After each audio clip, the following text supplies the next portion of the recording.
अस्सलाम वालेकुम। हमने इससे पहली वीडियो में क्वेश्चन नंबर 4 एक्सरसाइज 5.1 का कंप्लीट किया। आज हमारा क्वेश्चन नंबर 5 है और यहाँ पर जो चीज़ नई है हमारे लिए वो ये है कि जी अब हमारे पास तीन तीन इनइक्वालिटीज़ हैं जिनका हमने सॉल्यूशन रीजन फाइंड करना है। लास्ट लेक्चर तक हमारी जो जितनी भी अभी तक हमने डिस्कस किया है चीज़ों को, उसमें हमारे पास दो लीनियर इनक्वालिटीज़ थी। तो हमने मोस्टली ये वाली एग्जांपल शेयर की थी और इसमें ये चीज़ थी कि लास्ट लेक्चर में हमने यहाँ पर क्या था, कॉर्नर पॉइंट्स भी फाइंड किए थे। अब की बार क्या है कि जी हमने graph the solution region of the following system of linear inequalities by shading. इसमें जस्ट एक काम करना है हमने कि हमने तीन इनइक्वालिटीज का ग्राफ शेड करना है। यहाँ पर हमारे पास कोई नई डिमांड नहीं है, कोई कॉर्नर पॉइंट डिफाइंड करने, कोई चीज़ रिस्ट्रिक्ट नहीं करनी। बट मेरी कोशिश होगी कि जो चीज़ें हम पहले भी अप्लाई कर चुके हैं, जैसे कॉर्नर पॉइंट फाइंड करना या किसी वेरिएबल को रिस्ट्रिक्ट करना, तो हम वो भी इस एग्जाम्पल पर सीखेंगे। अगर तीन इनक्वालिटीज़ हों तो हम किस तरीके से उनको रिस्ट्रिक्ट कर सकते हैं। बेसिकली ये कोर्स का पार्ट तो नहीं है कि हमारे पास कोई भी क्वेश्चन ऐसा नहीं है कि जिसमें ये तीनों चीज़ें की गई हों। लास्ट एक्सरसाइज जो हमारी होगी, लेकिन उसमें ये सारी की सारी चीज़ें यूज़ की जाएंगी। तो शुरू में तो हम इस क्वेश्चन को डील करते हैं और देन क्या है कि वीडियो के लास्ट में हम क्या करेंगे कि हम कॉर्नर पॉइंट भी फाइंड करेंगे और देन क्या है, हम अपनी इनको रिस्ट्रिक्ट करके, यानी कि हमारा एक्स रिस्ट्रिक्ट हो जाए या हमारा वाई के ऊपर कोई रिस्ट्रिक्शन आ जाए, तो ग्राफ किस तरीके से शेड होगा उसकी भी थोड़ी सी डिस्कशन कर लेंगे।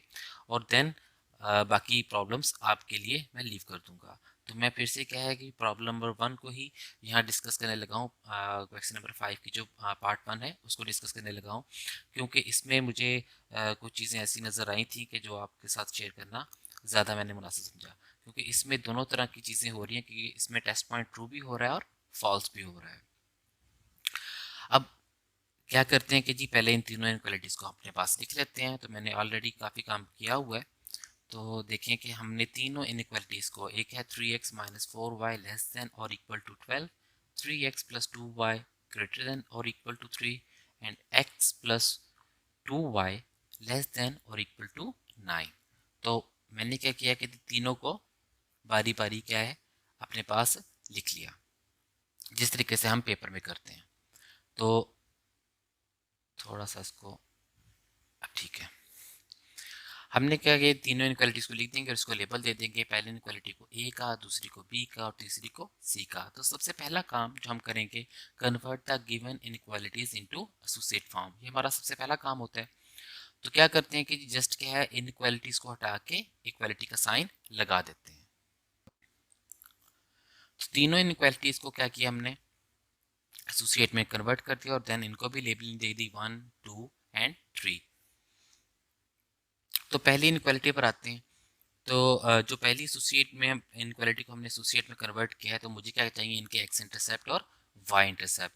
रीजन बिहाइंड कि जी हमने इसको ग्राफ पे शेड करना होता है और ग्राफ पे तो हम ये वाली लाइन को ड्रॉ करते हैं। तो इसके लिए मुझे इसके एक्स इंटरसेप्ट और वाई इंटरसेप्ट चाहिए होते हैं। तो for x intercept put y is equal to 0। Definitely जब एक्स इंटरसेप्ट की बात होती है तो y 0 होता है और जब y इंटरसेप्ट की बात होती है तो x 0 होता है। तो तीनों के लिए हमने यही काम किया और ये काम हम पहले भी कर चुके हैं, बहुत सारे क्वेश्चंस हमने किए हुए हैं। तो अब देखें कि जी हमने क्या किया कि जी तीनों इनक्वालिटीज को क्या है, पहले एसोसिएट में कन्वर्ट किया और देन क्या है, उन तीनों के एक्स इंटरसेप्ट और वाई इंटरसेप्ट फाइंड किए हैं। तो इसके लिए एक्स इंटरसेप्ट फाइंड किया, वाई इज इक्वल टू 0, तो इस वाई की जगह पे हमने 0 को रखा और देन क्या है हमारे पास एक्स की वैल्यू क्या आ गई 4। सिमिलरली जब एक्स को 0 रखेंगे तो वाई की वैल्यू क्या आ रही है -3। और यही काम दूसरी इनक्वालिटी की जो एसोसिएट फॉर्म है उसके साथ करेंगे कि उसमें भी एक्स इंटरसेप्ट और वाई इंटरसेप्ट फाइंड करेंगे और देन थर्ड के फाइंड करेंगे। आई होप सो कि आप इस बात को अंडरस्टैंड कर रहे हैं। अगर आपने पिछली वीडियोस देखी हुई हैं, इसलिए मैं इनको स्टेप बाय स्टेप नहीं कर रहा ताकि हमारा टाइम ज़्यादा वेस्ट ना हो। देन हम क्या करते हैं, हम टेस्ट पॉइंट लगाते हैं। टेस्ट पॉइंट की बारी हम क्या करते हैं कि जी हम ओरिजिन को पुट कर देते हैं ओरिजिनल इनक्वालिटी में। अब देखें कि ये वाला टेस्ट पॉइंट कहाँ पे लगेगा। ये बात हो रही है पहली इनक्वालिटी के एसोसिएट फॉर्म की, उसी के एक्स इंटरसेप्ट और वाई इंटरसेप्ट फाइंड किए हैं, उसी ऊपर मैं टेस्ट पॉइंट लगा रहा हूँ। तो अगर मैं उसके ऊपर टेस्ट पॉइंट लगा रहा हूँ तो ओरिजिन जो है, जो 0 0 है, वो भी किस में पुट होगा, उसी इनइक्वालिटी में पुट होगा। तो इसको हम ए इनक्वालिटी में पुट करेंगे। अब यहाँ पर पुट करते हैं तो इस जगह पे भी 0, इस जगह पे भी 0, 0 माइनस 0 देन 0 हो जाएगा। तो ये चीज़ हमने लिख दी है कि 0 माइनस 0 लेस देन और equal to 12, 0 is less than और इक्वल टू 12। अब बात तो ये ट्रू है कि 0 क्या होता है, लेस देन 12 होता है। तो यहाँ पर पहली बात है कि जी लेस देन और इक्वल टू की बात होती है, तो एक भी कंडीशन ट्रू हो तो वैल्यू ट्रू हो जाती है। सिमिलर केस है कि हमने दूसरी जो इनक्वालिटी थी उसका टेस्ट पॉइंट किया है, उसमें भी हमने 0 0 को ओरिजिनल इनक्वालिटी में पुट करके फाइंड किया। तो ओरिजिनल इनक्वालिटी क्या थी, 3x plus 2y greater than और इक्वल टू 3। तो यहाँ पर 0 0 रखते हैं, 0 प्लस 0 क्या हो जाएगा, 0 0 ग्रेटर देन 3। नहीं, ये तो पॉसिबल नहीं हो सकता। तो हमने क्या किया कि यहाँ पर क्या है, 0 ग्रेटर देन और इक्वल टू 3, तो ये टेस्ट क्या हो गया, फॉल्स हो गया। फाइनली हमारे पास जो हमारे पास टेस्ट पॉइंट था वो तीसरी इनइक्वालिटी के लिहाज से था, तो वहाँ पे भी हमने 0 0 को पुट करना है किसमें, तीसरी इनइक्वालिटी जो सी है हमारे पास, इसमें पुट करेंगे। Then 0 plus 0 0 0 is less than 9, जी हाँ ये लेस देन 9 होता है, तो डेफिनेटली क्या होगा, ये भी ट्रू होगा। तो दो टेस्ट पॉइंट ट्रू हुए हैं जबकि एक क्या हुआ है, फॉल्स हो गया। अब टेस्ट पॉइंट की वजह से क्या होता है, हमारे शेड पे इफेक्ट पड़ता है। तो पहली बात है कि जी हमने इन तीनों लाइंस को क्या है, ग्राफ पर ड्रॉ करना है। तो एक्स वाई प्लेन ले लेते हैं जी, ये हमारे पास एक्स वाई प्लेन आ गई। अब मुझे क्या करना है कि जी सबसे पहले पहली लाइन को अगर ड्रॉ करना है तो उसके एक्स इंटरसेप्ट और वाई इंटरसेप्ट को क्या करूँ, ग्राफ पे मार्क करूँ। उसका एक्स इंटरसेप्ट क्या है 4 और वाई इंटरसेप्ट क्या है -3। तो एक्स इंटरसेप्ट क्या है जी, हमारे पास 4 है और वाई इंटरसेप्ट -3। तो ये हम उसको ग्रीन शेड दे देंगे फर्स्ट लाइन को। तो 1 2 3 एंड 4, एक्स क्या था उसका 4 था, और ये पॉइंट बेसिकली में क्या बनता है, ये बनता है जी 4 एंड 0। और इसका वाई इंटरसेप्ट क्या था -3, 1 2 एंड 3। तो ये हमारे पास पॉइंट क्या बनेगा, ये हमारे पास पॉइंट बनेगा 0 -3। अब क्या करेंगे, अब इन दोनों पॉइंट्स को मिलाकर क्या है, हम स्केल की मदद से इनके दरमियान में से लाइन ड्रॉ कर देंगे, जो उसकी लाइन बनेगी। तो हम स्केल उठाते हैं जी, तो ये हमने स्केल इस तरीके से रखना है दोनों पॉइंट्स को मिलाकर, और क्या करेंगे, यहाँ से एक स्ट्रेट लाइन ड्रॉ कर देंगे। तो ये इस तरीके से लाइन ड्रॉ हो जाएगी। तो ये हमने की जी फर्स्ट जो इनइक्वालिटी थी उसकी एसोसिएट फॉर्म की, यानी कि इसकी हमने लाइन ड्रॉ कर ली है थ्रू इसके एक्स इंटरसेप्ट और वाई इंटरसेप्ट की मदद से। इसी तरीके से जो दूसरी एसोसिएट हमारी इक्वेशन है उसकी लाइन ड्रॉ करेंगे और देन तीसरी की लाइन ड्रॉ करेंगे। तो दूसरी के लिए क्या है, x1 है और y क्या है 3/2। तो पहले इनको मार्क करना पड़ेगा, x हमारे पास जो है 1 है और y 3/2, तो इसको मार्क करते हैं जी। तो इसको हम फ्रोजी लाइन शेड दे देंगे। तो x क्या है जी 1 है, इसमें x1 हो गया। तो ये पॉइंट क्या बन जाएगा, ये पॉइंट डेफिनेटली, अब इस पॉइंट को मैं थोड़ा सा इस जगह पे लिखने लगा हूँ, तो ये हो जाएगा जी हमारे पास 1 एंड 0। और देन y क्या है 3/2, आई थिंक सो ये 1/1.5 ही होता है। तो ये 1 हो गया और तकरीबन ये पॉइंट यहाँ लगेगा 2 और 1 के दरमियान में। तो ये पॉइंट कौन सा है हमारे पास, ये पॉइंट है जी 0 एंड 3/2, क्योंकि ये y इंटरसेप्ट है और x क्या होगा, इस पर 0 होगा। अब इन दोनों पॉइंट्स को मिलाकर हमें एक लाइन ड्रॉ करनी है, तो हम दोनों को मिलाकर लाइन ड्रॉ करते हैं। पहले इसको जूम कर लेते हैं ताकि आपको क्लियरली नज़र आ सके। तो एक पॉइंट ये था और एक पॉइंट ये था, इन दोनों को मिला के मुझे एक लाइन ड्रॉ करनी है स्केल की मदद से। तो हम स्केल लेते हैं जी दोबारा से।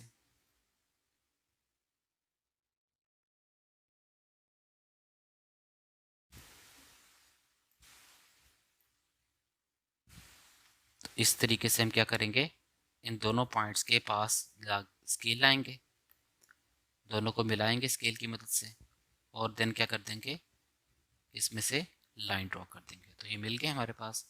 तो यहाँ से क्या करते हैं, यूँ एक लाइन ड्रॉ कर देते हैं। तो ये लाइन ड्रॉ हो गई जी, इस तरीके से ये दोनों पॉइंट्स में से गुजरने वाली ये लाइन बन जाएगी। देन हमारे पास क्या है, देन हमारे पास सॉरी हमारे पास जो तीसरी एसोसिएट में कन्वर्ट थी लाइन, उसको हमने ग्राफ के ऊपर क्या करना है, ड्रॉ करना है। तो इसकी एक्स इंटरसेप्ट क्या है, इसका एक्स इंटरसेप्ट 9 है और वाई इंटरसेप्ट क्या है 9/2, ये बनता है तकरीबन 5.5। तो 9 और 5.5 में से हमने एक लाइन पास करवानी है। तो पहले तो वो लोकेट करते हैं उन पॉइंट्स को, तो ग्राफ के ऊपर हम लोकेट करते हैं जी।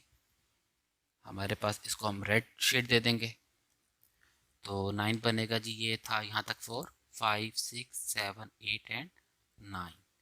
तो ये उसका एक्स इंटरसेप्ट है 9 0, और उसका वाई इंटरसेप्ट क्या है 9/2, 5.5 बनता है 1 2 3 4 4 5। तो नहीं सॉरी 4.5 बनेगा, 9/2 है। तो 1 2 3 एंड 4, 5 और 4 के दरमियान भी ये पॉइंट बनेगा इस जगह पर। तो इसको भी हम कह देंगे जी 0 एंड 9/2। तो ये हमारे पास, अब इन दोनों को मिलाकर फिर से लाइन ड्रॉ करेंगे। तो स्केल की मदद से हम क्या है जी, दोबारा से इन पॉइंट्स को मिलाएंगे।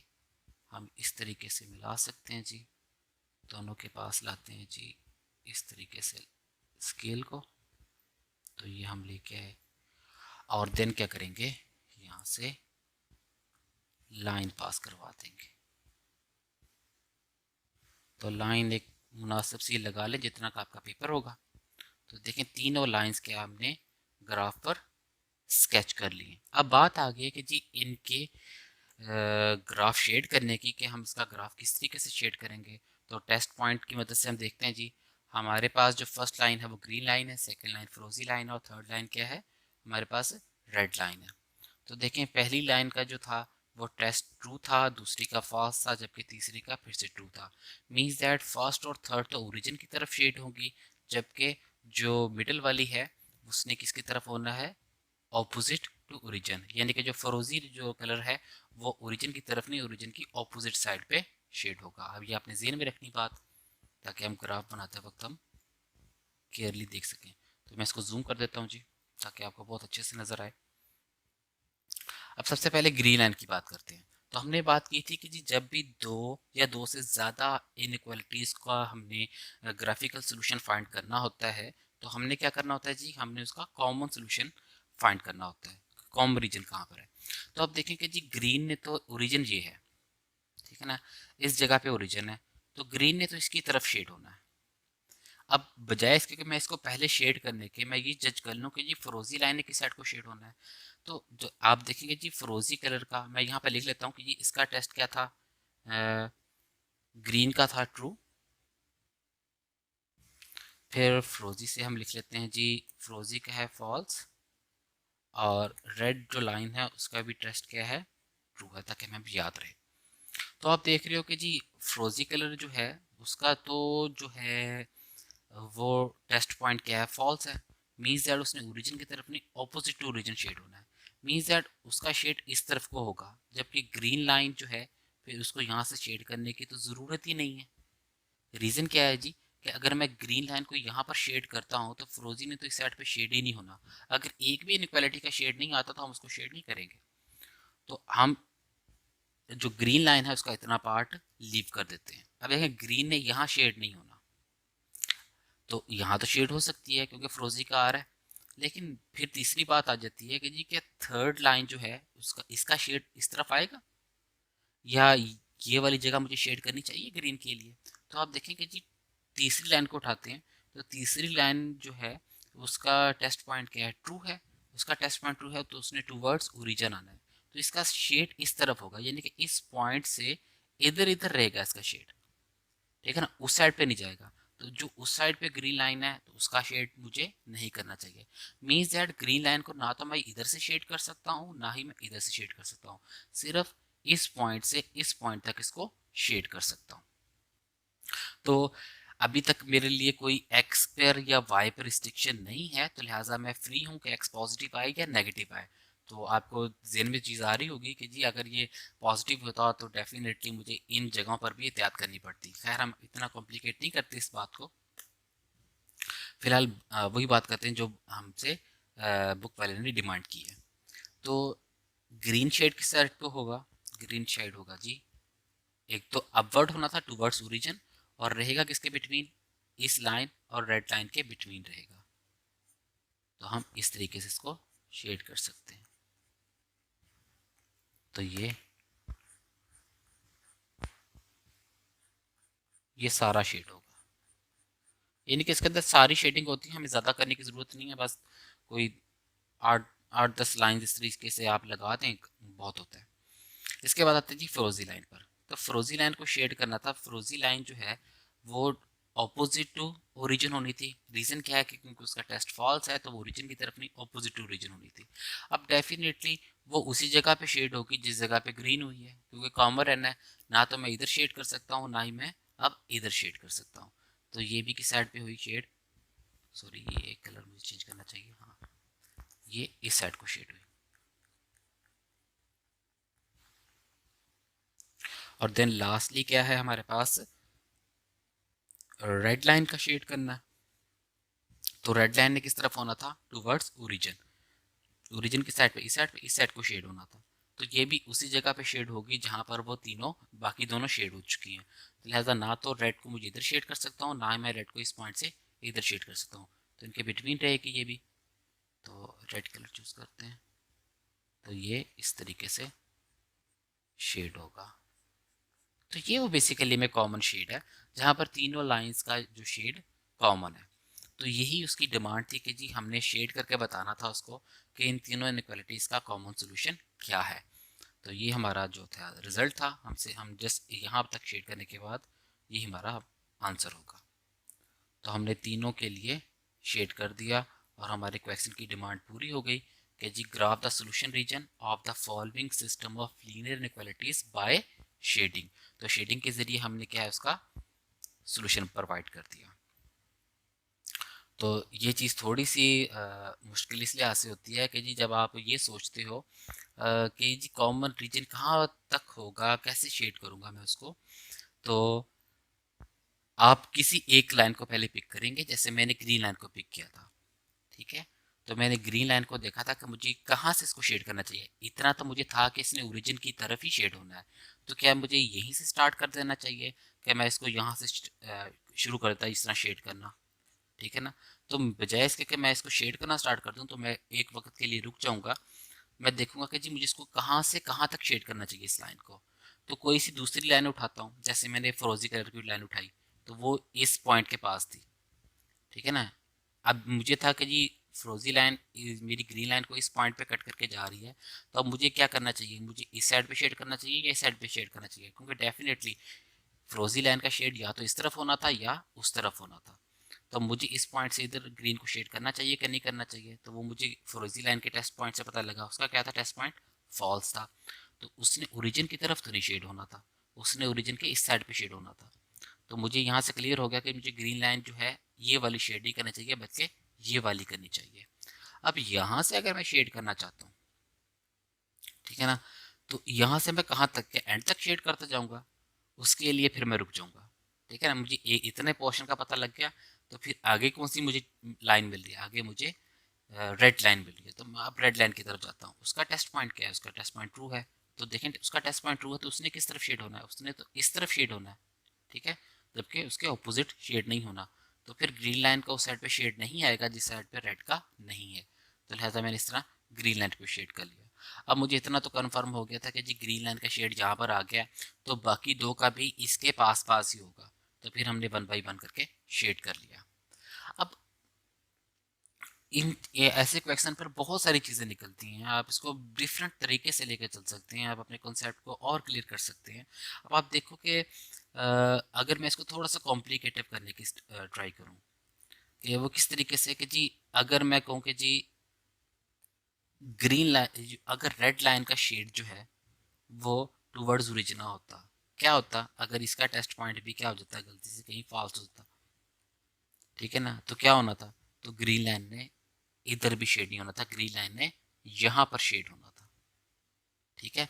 ग्रीन लाइन यहाँ पर शेड होती, फ्रोजी कलर जब यहाँ से शेड नहीं होना था, जबकि उसने कहाँ से शेड होना था, इस जगह से शेड होना था, ठीक है। मैं इसके लिए वाइट और दूसरा कलर चूज करता हूँ। ग्रीन लाइन नहीं होना था यहाँ पर शेड, जबकि फ्रोजी ने होना था यहाँ से शेड, और रेड ने तो इस तरफ शेड होना ही होना था, तो रेड ने इस तरह शेड होना था, तो ये कॉमन रीजन बनना था हमारा तब।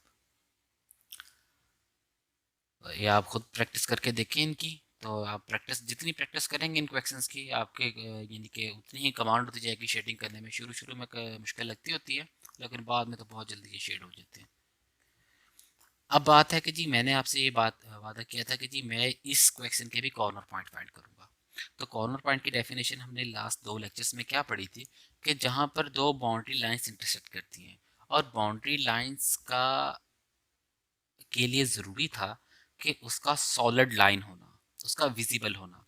क्योंकि हमने ये बातें की हुई हैं कि अगर जस्ट लेस देन या ग्रेटर देन की बात आए तो इनइक्वालिटीज़ में, तो ये लाइन सॉलिड नहीं डॉटेड लगती हैं, और डॉटेड लाइंस जो होती हैं वो as a boundary line consider नहीं होती। अब यहाँ पर देखें तो ये तीनों लाइन सॉलिड थी, तो जो हमारा कॉर्नर पॉइंट क्या होता है कि जी कि सोल्यूशन रीजन के साथ साथ जो उसकी बाउंड्रीज होती हैं, जो बाउंड्री लाइंस होती हैं, उनका पॉइंट ऑफ इंटरसेक्शन। जैसे ये मेरा सोल्यूशन किस में बाउंड है, इस पॉइंट से इस पॉइंट तक और फिर इस पॉइंट तक, यानी एक तरह की ट्राइंगल यूं शेड है। तो मुझे ये तीनों पॉइंट फाइंड करने हैं। एक पॉइंट ये है, एक पॉइंट ये है, और एक पॉइंट ये है। शायद इस कलर से आपको क्लियर ना हो। एक पॉइंट ये हो गया, एक पॉइंट ये हो गया, और एक पॉइंट ये हो गया। तो ये हैं वो तीनों क्या, कॉर्नर पॉइंट्स, जहां पर सोल्यूशन रीजन के साथ चलने वाली लाइंस, जिसको बाउंड्री लाइन बोला जाएगा, तो वो जहां पर आपस में इंटरसेक्ट करती हैं। तो ये भी बाउंड्री लाइन है, ये भी बाउंड्री लाइन है, रेड और फ्रोजी दोनों बाउंड्री लाइन है, इसलिए यहाँ इनकी इंटरसेक्शन हो रही है, तो लिहाजा इनका इंटरसेक्शन पॉइंट क्या होगा, कॉर्नर पॉइंट होगा। ऐसे ही ग्रीन लाइन और रेड लाइन यहाँ पर इंटरसेक्ट कर रही हैं, तो ये इनका कॉर्नर पॉइंट होगा, और ये फ्रोजी लाइन और ग्रीन लाइन यहाँ पर इंटरसेक्ट कर रही हैं, तो ये इसका कॉर्नर पॉइंट होगा। तो अब क्या है कि जी इनके कॉर्नर पॉइंट फाइंड करने के लिए मुझे क्या करना पड़ेगा, इनको सॉल्व करना पड़ेगा। और ये सॉल्व कैसे होती हैं, आप देखो कि जी कोई भी 2 स्ट्रेट लाइंस को अगर आप साइमल्टेनियसली सॉल्व करते हैं, तो उनका पॉइंट ऑफ इंटरसेक्शन मिलता है। अब मेरे पास क्या थी लाइंस, मेरे पास ये तीनों लाइंस थी। जैसे कि मैं इस पॉइंट की बात करूं, तो ये पॉइंट अगर मैं इसको लेबल देता हूँ, ये पॉइंट है ए, ये पॉइंट है बी, और ये पॉइंट है सी। तो ए पॉइंट कैसे बनता है, ए पॉइंट तो बनता है जी रेड लाइन और फ्रोजी लाइन। और रेड लाइन कौन सी थी, हमारी थर्ड लाइन, और फ्रोजी लाइन कौन सी थी, हमारी सेकंड लाइन। तो वापस चलते हैं जी हमारी उन लाइंस के ऊपर, कहाँ पर थी ये लाइंस जी।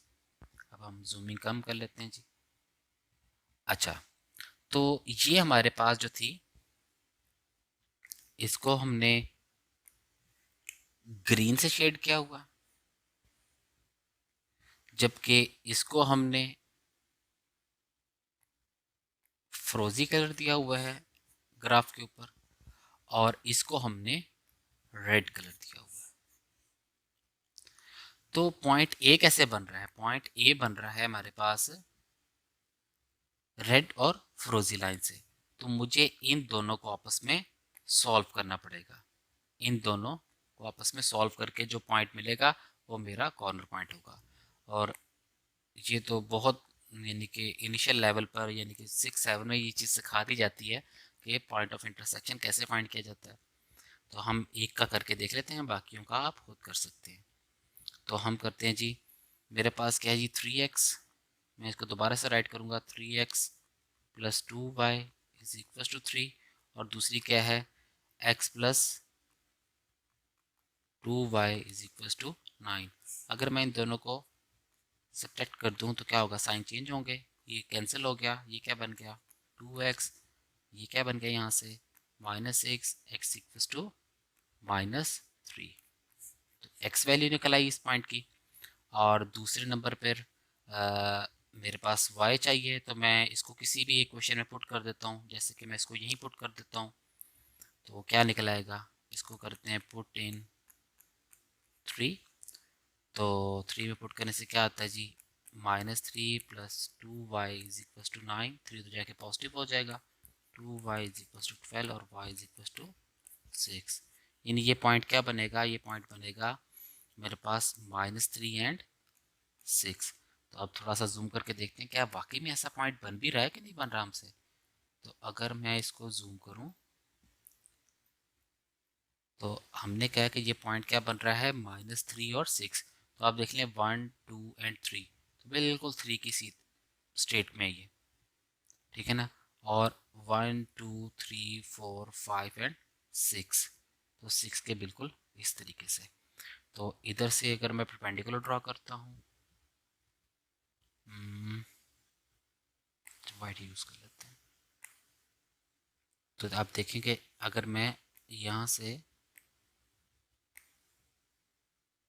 इस तरफ आता हूँ तो कौन सा पॉइंट हिट होता है 3, और इधर से कौन सा पॉइंट हिट होता है,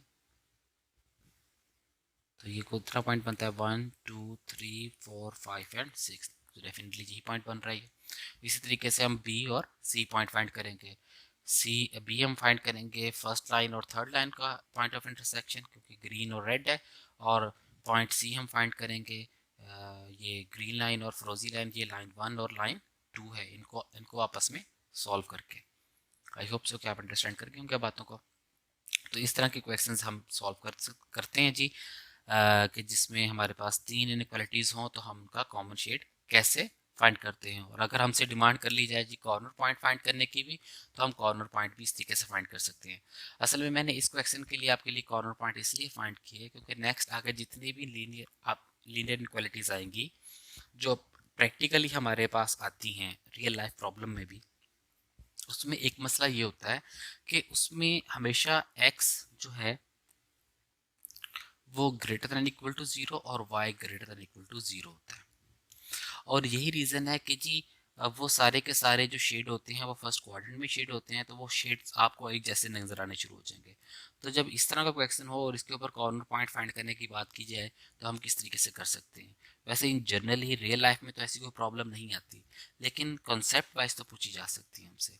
लिहाजा मुझे था कि जी आपको आपके साथ में इसके भी कॉर्नर पॉइंट शेयर कर लूँ। वैसे ये एग्जामिनेशन बोर्ड एग्जामिनेशन में इस तरह की बात नहीं आती, क्योंकि बोर्ड एग्जामिनेशन में वही क्वेश्चन आएगा जो बुक में है। तो बुक में इस क्वेश्चन के ऊपर कोई डिमांड नहीं थी, तो लिहाजा हमने इसके ऊपर as such as it is बस क्या करना है, इसको ग्राफ को शेड करना है।